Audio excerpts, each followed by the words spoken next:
სურს საქართველოს პროკურატურას შევატყობინო, რომ ჩვენთვის ცნობილი გახდა სავარაუდო დანაშაულებრივი ქმედება. კერძოდ, დანაშაული საქართველოს კონსტიტუციური წყობილებისა და უშიშროების საფუძვლების წინააღმდეგ, რომელსაც ჩადის დე-ფაქტო პრემიერი ბატონი ირაკლი კობახიძე.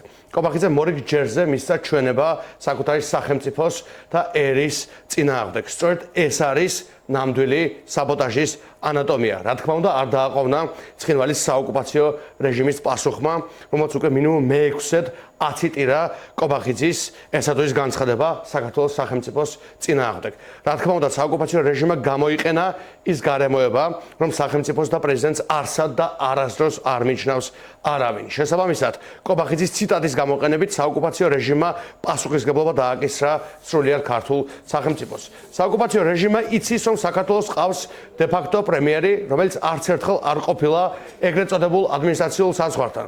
სამაგიეროდ მრავალჯერ მიუღია ქება კრემლის სპიკერებისგან. საოკუპაციო რეჟიმმა იცის, რომ საქართველოს ყავს დე-ფაქტო პრემიერი, ვის ადმინისტრაციასაც არაფერი არ გაუკეთებია ერგნეთის, დიცის, დვანის თუ ატოცის გასაძლიერებლად, იძულებით გადადგებულ პირთა გასაძლიერებლად და ქართველი ხალხისთვის იმის სათქმელად, რომ მას ადარდებს საქართველოს ტერიტორიების ოკუპაციის საკითხი. სრულიად საქართველოს იცის, რომ საქართველოს ყავს დე-ფაქტო პრემიერი, რომელიც არაბული ბინების მაკლერობითაა დაკავებული, მაშინ როცა სომხეთი უკვე შედის ხელოვნური ინტელექტის გლობალურ რბოლაში, NVIDIA-ს ტექნოლოგიებით, მილიარდობით დოლარის საინვესტიციო პერსპექტივით და ახალი თაობის ინფრასტრუქტურის შექმნით იმ ინდუსტრიაში, რომელიც მომდევნო აწლეულების ეკონომიკას განსაზღვრავს. სანამ აზერბაიჯანი და სომხეთი იღებენ კოლოსალურ მხარდაჭერას ამერიკის შეერთებული შტატებისგან, იგივე აშშ ასანქცირებს ირანულ კომპანიებს კობახიძის საქართველოში, ხოლო კობახიძე ღიად ღალატობს საკუთარ ერს და სახელმწიფოს.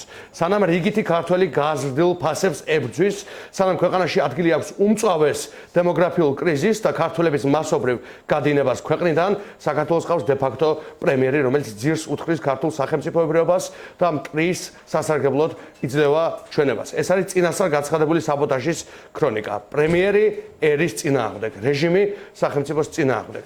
შესაბამისად, ეს არის ის მთავარი მიზანი და ამოცანაც უნდა გააჩნდეს ქართულ ხალხს. ამ რეჟიმის გასტუმრება მშვიდობიანი დემოკრატიული გზებით და პროქართული ეროვნული ხელისუფლების არჩევა, რომელიც დაიცავს ქართველი ხალხის ეროვნულ სუვერენულ უფლებებს და რომელიც ღიად დააფიქსირებს, რომ რუსეთი არის ოკუპანტი, რომ ჩვენს ქვეყანას სჭირდება დახმარება, ჩვენ გვჭირდება გაძლიერება და რომ საქართველო იმსახურებს საკუთარ კუთვნილ ადგილს ევროატლანტიკურ ოჯახში.